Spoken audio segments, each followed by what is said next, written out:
Olá, seja bem-vindo ao audiobook da Morgan. A leitura de hoje é a continuação do capítulo 17 do livro O Assassinato de Roger Ackroyd, por Agatha Christie. Mas antes de começarmos essa leitura, eu vou pedir para que você se inscreva no meu canal e ative o sininho das notificações.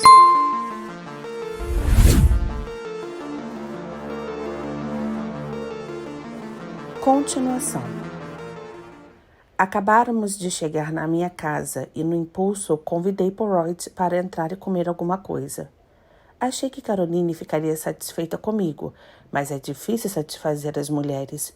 Parecia que iríamos ter costelas para o almoço e dobradinha com cebola para o pessoal da cozinha.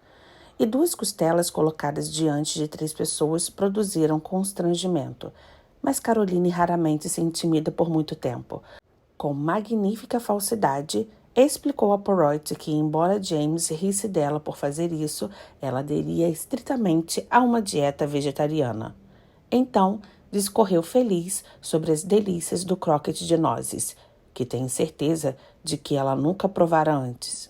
E comeu, com gosto, toda torrada com queijo e fez frequentes comentários sobre os perigos dos alimentos com carne.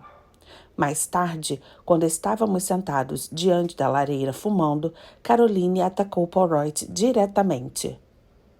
"Não encontrou Ralph Paton ainda?" Ela perguntou. "Onde eu encontraria, mademoiselle?" "Pensei que talvez o encontrasse em Cranchester", disse Caroline, com profundo propósito no tom de voz. Poirot pareceu meramente perplexo. "Em Cranchester? Mas por que em Cranchester?" Eu esclareci com um toque de malícia.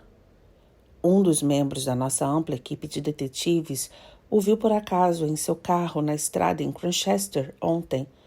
Expliquei. A perplexidade de Poirot desapareceu. Ele ria abertamente. "Ah, isso? Uma simples visita ao dentista. Meu dente dói. Vou até lá. Meu dente imediatamente melhora. Decido retornar logo. O dentista diz que não. Melhor arrancá-lo. Discuto e ele insiste. Ele ganha. Este dente, em particular, nunca mais irá doer."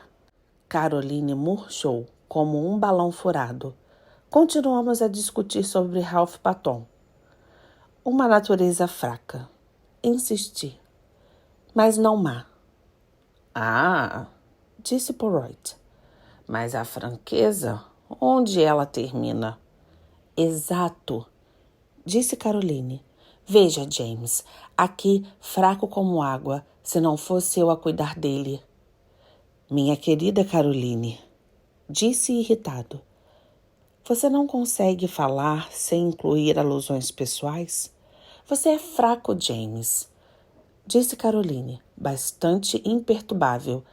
"Sou 8 anos mais velha do que você. Eu não me incomodo do Monsieur Poirot saber disso." "Eu jamais teria imaginado, mademoiselle", disse Poirot com uma leve inclinação galante. 8 anos mais velha, mas sempre considerei meu dever tomar conta de você. Com uma má educação, só Deus sabe em que encrenca você estaria metida a essa altura. Eu deveria ter me casado com uma bela aventureira.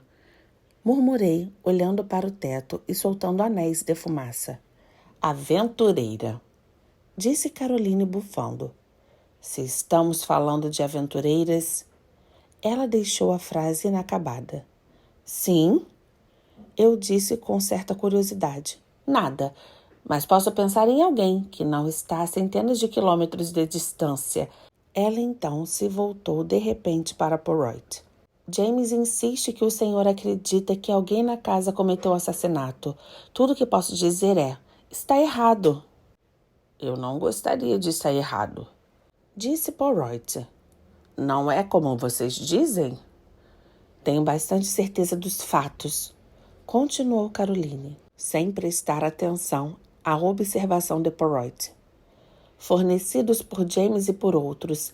Até onde entendo, as pessoas da casa, apenas 2 poderiam ter tido a oportunidade de fazê-lo. Ralph Paton e Flora Ackroyd." "Minha querida Caroline." "James, não me interrompa. Eu sei do que estou falando." Parker a encontrou do lado de fora da porta, não foi? Ele não ouviu o tio lhe dar boa noite? Ela poderia tê-lo matado ali mesmo, naquele momento.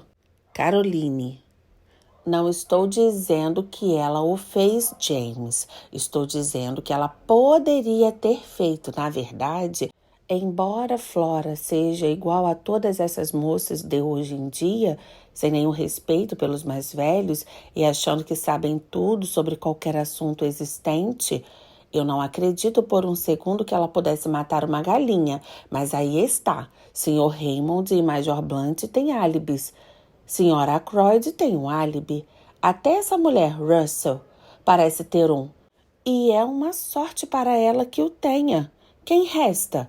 Apenas Ralph e Flora. E digam o que quiserem. Eu não acredito que Ralph Patton seja um assassino. Um menino que conhecemos a vida toda? Poirot ficou em silêncio um instante, observando a fumaça esperalada saindo de seu cigarro, quando ele finalmente foi em uma voz gentil e distante que produziu uma impressão curiosa. Era totalmente diferente de seu jeito habitual. Vamos considerar um homem muito comum. Um homem sem nenhuma intenção de assassinato em seu coração. Há nele, em algum lugar, um traço de fraqueza profundo que nunca foi ativada até então. Talvez nunca seja, e se assim for, ele irá para o túmulo honrado e respeitado por todos. Mas vamos imaginar que algo se passa. Ele está em dificuldades, ou nem isso talvez. Ele pode tropeçar por acaso em um segredo de vida ou morte para alguém. E seu primeiro impulso será expor isso, cumprir seu dever como cidadão honesto. E então o traço de fraqueza se manifesta. Aqui está a oportunidade de faturar uma grande quantia de dinheiro. Ele quer dinheiro, o deseja, e é tão fácil. Ele não precisa fazer nada por ele, a não ser ficar em silêncio. Isso é o início. O desejo por dinheiro aumenta, ele quer mais e mais. Ele está inebriado pela mina de ouro que se abriu diante dele. Ele fica ganancioso e sua ganância ele ultrapassa a si mesmo. É possível pressionar um homem até quando quiser, mas uma mulher não se deve pressionar demais, pois uma mulher tem no coração um grande desejo de falar a verdade.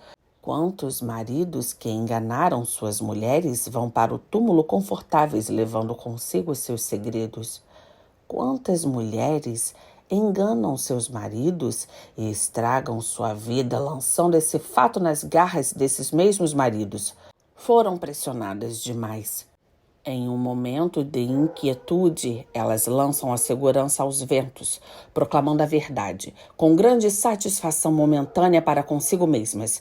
Foi o que aconteceu, eu acho, nesse caso. A tensão era muito grande. E então veio seu provérbio, a morte da galinha dos ovos de ouro. Mas esse não é o final. O homem de quem estamos falando arriscava ser exposto. Ele não é mais o mesmo homem que foi, digamos, há um ano. Sua fibra moral está debilitada, ele está desesperado. Ele está lutando uma batalha perdida e ele está preparado para pegar qualquer meio que esteja a seu alcance, pois exposição significa sua ruína. E então a adaga a ataca. Ele ficou em silêncio por um tempo. Era como se tivesse lançado um encantamento na sala. Não posso sequer descrever a impressão que suas palavras produziram. Havia algo na análise impiedosa e cruel visualização que nos encheu aos dois de medo. Mais tarde, ele continuou suavemente. Com o perigo afastado, ele será ele próprio novamente normal, bondoso. Mas se a necessidade mais uma vez surgir, ele atacará de novo. Caroline se levantou novamente. Você está falando de Ralph Patton, ela disse. Talvez você esteja certo, talvez não. Mas você não pode condenar um homem sem ouvi-lo. O telefone tocou estridente. Fui ao corredor e atendi. O quê? Eu disse. Sim, é o Dr. Shepard. Quem fala? Ouvi por um instante, então respondi brevemente. Ao colocar o fone no gancho, voltei para a sala. Poirot. Eles prenderam um homem em Liverpool. Seu nome é Charles Kent. Acredita-se que ele seja o estranho que visitou Furley naquela noite. Eles querem que eu vá imediatamente a Liverpool para identificá-lo.